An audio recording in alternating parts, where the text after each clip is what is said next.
لو جی اے ایک آیت جڑی ہے نا سورۃ البقرہ کی آیت نمبر 28، آپ کے انڈیا پاکستان بنگلہ دیش کے بالخصوص اور باقی پوری امت مسلمہ کے بالعموم عقائد کو پیسیفک اوشن میں پھینک دیتی ہے۔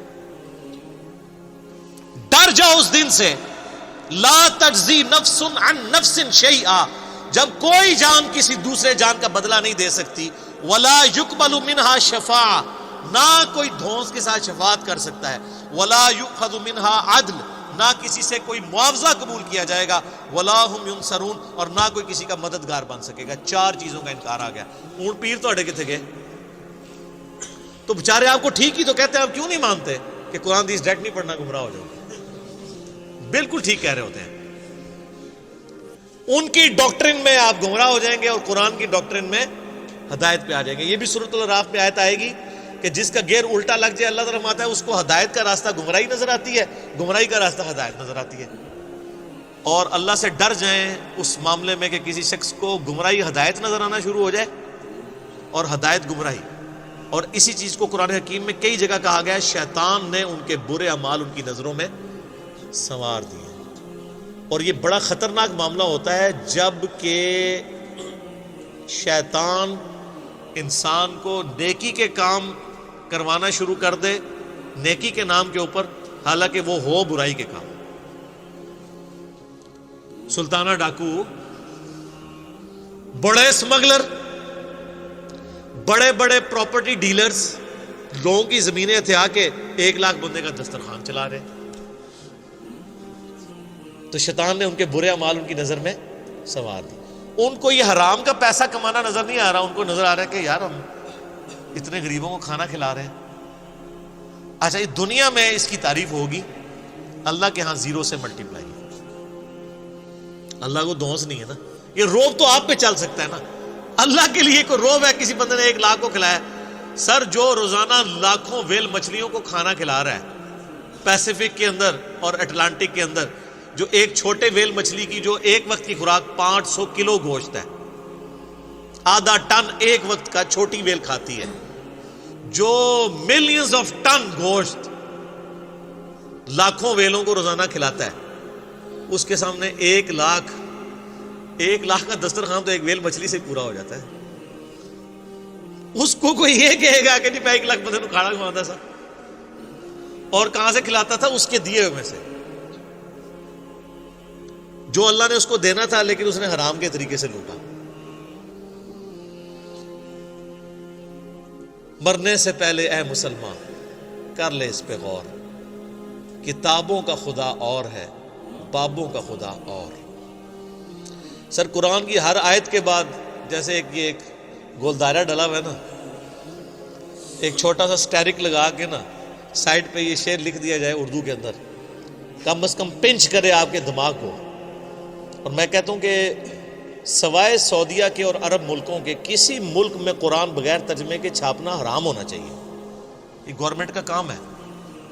آپ کیوں لوگوں کو طوطا بنانا چاہتے ہیں؟ اگر ہمارے آئین میں یہ شک داخل ہو جاتی، میں نے کئی دفعہ ہائی لائٹ کی ہے 73 کے، کہ پاکستان میں صرف عربی میں قرآن نہیں چھاپ سکتا۔ صرف عربی میں قرآن چھاپنے کا مطلب کیا ہے؟ آپ لوگوں کو یہ بتا رہے ہیں کہ صرف عربی پڑھنی ہے، یہ بتانا چاہ رہے ہیں۔ تو کتنا بڑا ظلم کر رہے ہیں۔ قرآن اس لیے نازل ہوا ہے، کہتے ہیں دنیا میں سب سے زیادہ پڑھی جانے والی کتاب قرآن ہے، لیکن اس کا جو سائملٹینیس کنٹراسٹ ہے کہ دنیا میں سب سے زیادہ بغیر سمجھ کے پڑھی جانے والی کتاب کون سی ہے؟ قرآن۔ یہ اتنا بڑا تماچا ہے اس امت کے منہ کے اوپر۔ تو قرآن انڈیا، پاکستان، بنگلہ دیش کے اندر، رشیا کے اندر، ایران کے اندر بغیر ان کی نیٹو لینگویج کے ترجمے کے چھپنا ہی نہیں چاہیے، بلکہ گورنمنٹ کا کام ہے کہ صرف عربی میں جو قرآن چھپے ہوئے یہ ریٹریو کریں مسجدوں سے، اور اس کی بجائے وہ رکھیں۔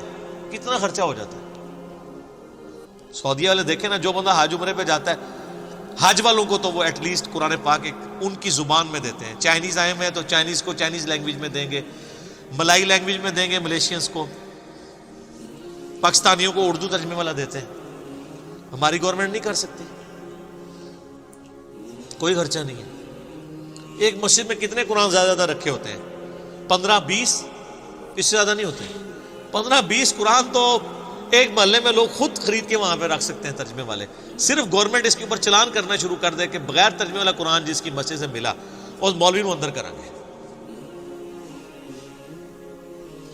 اچھا سر، یہ اناؤنسمنٹ ہونا تو آپ دیکھیے گا سب سے زیادہ مخالفت کون کریں گے؟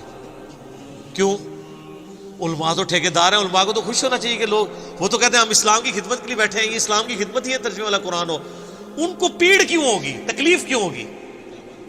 اڈا بند ہو جائے گا اور ان کو یہ پتہ چل جائے گا بھی قرآن میں یہ کچھ انہوں نے پڑھ لیا کہ یہ مولوی رام خوری کرتے رہے ہو، کہیں گے دیکھو ساڑھے مولوی صاحب تسی بھی تو وہی کر رہے ہو نا، سانو تو تسی ممبر تے چڑھ کے ہے کہندے ہو، اور خود آپ اپنی جان کو بلائے بیٹھے ہوئے ہیں، اور یہ پرانے کام آپ نے بھی شروع کیے ہوئے ہیں۔ تو پھر ہر گلی سے، ہر مسجد سے انجینئرز نکلیں گے، تو اس ڈر سے وہ کبھی بھی یہ نہیں ہونے دیں گے۔ لیکن ہمت نہیں ہارنی چاہیے۔ میں کہتا ہوں جس کا جتنے انفلوئنس ہے نا، عربی والے قرآن نہیں نکال سکتے، کم از کم اگر 10 عربی والے ہیں تو 10 اردو ترجمے والے وہاں رکھ دیں۔ کل کو کوئی، اور اردو اور ترجمے والے قرآن کے ساتھ سب سے بڑا مسئلہ یہ ہے کہ یہ غلاف میں لپیٹے ہوئے ہوتے ہیں، وہ ویسے ہی نہیں کو کھولتا، کون اینج کر کے کھولے پھر اینج کر کے بند کرے۔ غلافوں کے، غلاف تو دشمن ہے قرآن کے، غلاف نہیں ہونے چاہیے۔ ہاں سامنے شیشہ لگا ہو، اچھی الماریاں بنی ہوئی ہوں، ڈسٹ پروف ہوں۔ قرآن کے اوپر غلاف کا کیا تک لگتا ہے؟ آپ خود مجھے بتائیں نا، 2 قرآن پڑھے ہو، ایک غلاف میں اور بغیر غلاف کے، آپ غلاف والے کو ہاتھ لگائیں گے؟ اتنا ٹائم کس کے پاس ہے یار؟ لیکن سعودیہ میں آپ دیکھیں نا، خصوصاً حرمین کے اندر میں نے دیکھا ہے، کمال کام کیا ہوا لوگوں نے۔ پیتل کی خوبصورت چھوٹے سائز کی انہوں نے اتنے سائز کی رکھی ہوئی ہیں الماریاں جو سامنے سے کھلی ہوئی ہیں، اور روزانہ ان کی صفائی ہوتی ہے، ڈسٹنگ ہوتی ہے، قرآن جتنے رکھے ہوئے ہیں ان کی۔ اور جیسے ہی کوئی ایسا موسم آتا ہے نا جس میں ہیومیڈیٹی بڑھ جاتی ہے، تو وہ شیشہ پلاسٹک جو ہوتا ہے نا، اس کے سامنے لیئرز لگا دیتے ہیں، وقتی طور پہ لٹکا دیتے ہیں تاکہ گیلے نہ ہوں قرآن، اور پھر جب موسم کھل جاتا ہے پھر وہ ہٹا دیتے ہیں۔ مساجد کے اندر بھی، شوکیس کے اندر، میں نے نہیں، وہاں کو غلاف کے اندر میں نے قرآن نہیں دیکھا سعودیہ پورے میں کہ غلاف کے اندر قرآن پڑھا ہوا۔ تو بالکل صحیح اپروچ ہے۔ اور آپ اس لیے عربیوں کو دیکھیں گے، عربی قرآن بہت زیادہ پڑھتے ہیں۔ نماز میں اگر 10 منٹ رہ گئے نا، انہوں نے سنتوں سے فارغ ہو گیا نا، سیدھا قرآن جا کے پڑھنا شروع کر دیتے ہیں پکڑ کے۔ یہ خیر لادہ بات ہے کہ پھر وہ مس ہینڈل بھی کرتے ہیں کہ جماعت کھڑی ہوئی ہے تو وہیں ایسے رکھ دیتے ہیں، بعض کا جوتیوں کے ساتھ ہی رکھ دیتے ہیں، یہ اس مس ہینڈلنگ لادہ بات ہے۔ لیکن قرآن یہ چاند ایک، جس طرح جاہل گوار یہاں موجود ہے وہاں بھی موجود ہے، لیکن اوورال قرآن کے ساتھ جو ان کا شغف ہے نا، ظاہر ہے ان کی اپنی زبان کے اندر ہے، وہ نظر آتا ہے۔